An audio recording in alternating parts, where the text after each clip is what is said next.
What's up, guys? Welcome back. It's another Monday. Today I have a Jund deck for you guys. Obviously colors black, green, and red. I played this at F&M to a 3-2 finish. Got some bad beats, didn't draw enough lands, but I think the deck has a lot of potential, and I'm going to plan to play it again in the future. So I thought I'd show you guys. It's a lot of fun, and you know, it's different. It's not Reanimator. It's not blue-white tempo. So if you're into that, maybe it's a deck for you. So here's the deck at a glance. So we got plenty of lands here.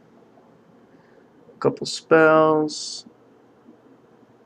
And then our creature base. Look at that glare. And then we have our planeswalkers. So we'll start off with the lands as usual. We have the eight shock lands in our colors: Blood Crypts and Overgrown Tombs. Absolute necessity. Our deck's very, very needy on its colors. You can find yourself getting screwed out of a third green for Garruk Primal Hunter quite often, which is why we have 2 basic forests. So gotta have that exact number. We have 8. And then we have 12 dual lands, 4 Rootbound Crags, 4 Woodland Cemetery, and 4 Dragonskull Summit. And then we have 2 forests. The reason we don't have any other basic lands is because of forests. Like I said, we need to cast Garruk Primal Hunter, and it's the green. Green is more important in this deck than anything, surprisingly, even though we have more black probably, because we need to hit our Farseeks on turn 2, and we have key runes for black and red anyway. And then we have 1 Bloodhall, 1 Kessig Wolfrun. I like this split because Bloodhall is good at dealing damage and like control mirrors in the long game, and Kessig Wolfrun kind of does the same thing, except it can do it with a creature on the field. So they're both kind of good in their own respects, and they're good against different matchups, and I just like having 1 of each. You don't want to go any more on these because you really do need all your colors, which is a total of 24 lands, which I think is a pretty good number. We'll go up to the spells here. We'll start with our removal package. We have 2 pillars. Zombies is not big where I play, but you still need to have your removal. So I just play 2 pillars just in case. 4 bonfires. This is the reason I built this deck. I don't understand why people are not playing this card. I don't understand why people don't think this card is good anymore. I don't understand why people think Mizzy and Mortar is better. This card is a house. This card dominates the board. This card kills anything off the top. This card wins games on its own, and this is why we play this deck. And then we have 2 Dreadbores for planeswalkers and creatures. And then we have an Abrupt Decay for detention spheres and things of that nature. We have our little bit of ramp package. We have 4 Farseeks and 2 Rakdos key runes. We play the Rakdos because they have first strike, so they can kill opposing Thrag Tusks, and they can take down planeswalkers in the blue-white matchup pretty easily. They're hard to deal with. And then we have 4 Farseeks to get to our planeswalkers and our bigger spells faster. And then we have 2 Rakdos returns. I really like this number. I may even consider 3, but for right now I feel like 2 is okay. Even as a Mind Rot for 4, it's not bad, dealing 2 damage, getting rid of 2 cards, but we usually ramp pretty fast, so we can shoot this thing off for like 5 on like turn 6, 7, and it can really just devastate somebody's hand, and if you get lucky and they don't have a counter, it'll usually put them in top deck mode. We go to our creature package. We have 3 Deathrite Shaman. We don't play 4 because it's not a necessity, and usually we don't have a land to use to ramp with it, although it is very good at dealing 2 damage, gaining 2 life when you need it, and it also gives us protection against opposing Snapcasters, Think Twices, and Unburial Rites decks. It's just main deck protection on top of the fact of actually doing stuff for us, so I really like this number. Like I said, we don't want 4 because we don't need more than 1 in a matchup, but you usually see at least 1. We have 2 Nighthawks. they're just really good right now. I mean, they don't necessarily trade super well with any creatures except for maybe Geists.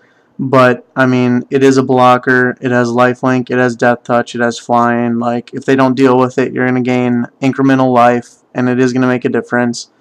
Otherwise, it's just going to trade with something bigger than itself. Maybe a Restoration Angel. Another reason we play the deck, Huntmaster. I think it's really good right now. It deserves more play than it sees right now because it's one of those cards that you can't just kill one creature and be done with the card. Even if you kill the Huntmaster, you're still gonna have a 2/2 wolf, and if you're lucky enough to have a wolf run, it makes it just a must answer card. A Tameo doesn't answer both sides of it. Detention Sphere doesn't answer both sides of it. They have to have a field wipe. And if you can get them to flip and flip back, obviously that's just more advantage for you. We have 4 Thragtusk. We're playing green, so we're playing Thragtusk. Obviously, everyone knows by now this card's retarded. Gaining 5 life is amazing. Getting a 3/3 is amazing. And, I mean, it's in there because we're playing green. Then we have our Planeswalker package. We have 2 Relentless Garriks, 2 Primal Hunter Garriks, and 2 Vraskas. I like the Primal Hunters because they're really good against every kind of deck.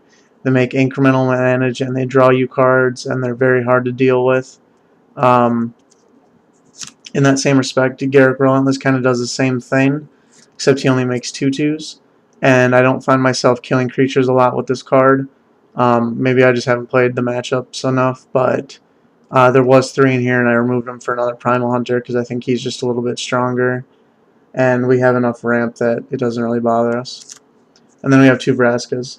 This card's actually really impressed me. It's come down, killed Tameos, killed Detention Spheres, killed Jaces. It's really good. Like if your blue-white tempo player, or if your blue-white control player taps out for Jace, you untap Vraska, kill it. You're pretty far ahead. I mean, at that point you just keep +1-ing it until they try and get rid of it. And if they don't, then you just blow something else up again. I think it's really strong right now, and I think it's got a lot of play to it. I've never used its ultimate, but I'll be sure to let you guys know when I do, because that sounds pretty exciting. Here's the sideboard. We have more removal. We have Amizium Mortars for the tempo decks, for Restoration Angels, and of that sort. Severed Bloodlines on the same vein, also for Treat the Angels. We have Dreadbore for the earlier creatures that we need to kill faster, along with Abrupt Decay. We have an Underworld Connections for the matchups where we want to make our opponents counter things a little bit earlier. Against control, they have to answer this, otherwise we're just going to have more cards than they do. We have Daybreak Ranger against cards with decks with Lingering Souls and Restoration Angel decks. Obviously, the flip side can fight a Resto Angel and kill it without dying. We have 2 of each charm. The Rat Ghosts are basically for getting rid of graveyards, along with the Cremates. I like Cremate because it's an instant, and it can kind of be used as a counter effect, along with the Rat Ghost charm. And it also draws a card. We have Rat Ghost charm in there as well because it can kill artifacts, and it just has a little more play to it than Cremate. We have Golgari Charm against Lingering Souls decks because that's a big problem for us. And, I mean, that's pretty much the only reason it's in there. It can kill enchantments, but I haven't seen a big reason to bring it in unless they're playing a lot of Detention Spheres. And then we have 2 Ultimate Price against the blue-white-red aggro decks. We need to be able to kill Thundermaw Hellkites and Restoration Angels at instant speed. So, yeah, there's the deck, guys. Hope you guys enjoyed it. Next week, I've been brewing really hard. I'm trying to make a rug epic experiment deck that wins with World Fire. So I'm gonna try and build that and have that for you guys next Monday. I'm not gonna be playing it at FNM because obviously it's Thanksgiving. Well, on Thursday, but whatever. So I'm gonna be brewing a lot this weekend. Building a lot of decks for you guys, gonna have a lot of new content, and I will see you guys next Monday. Have a good Thanksgiving.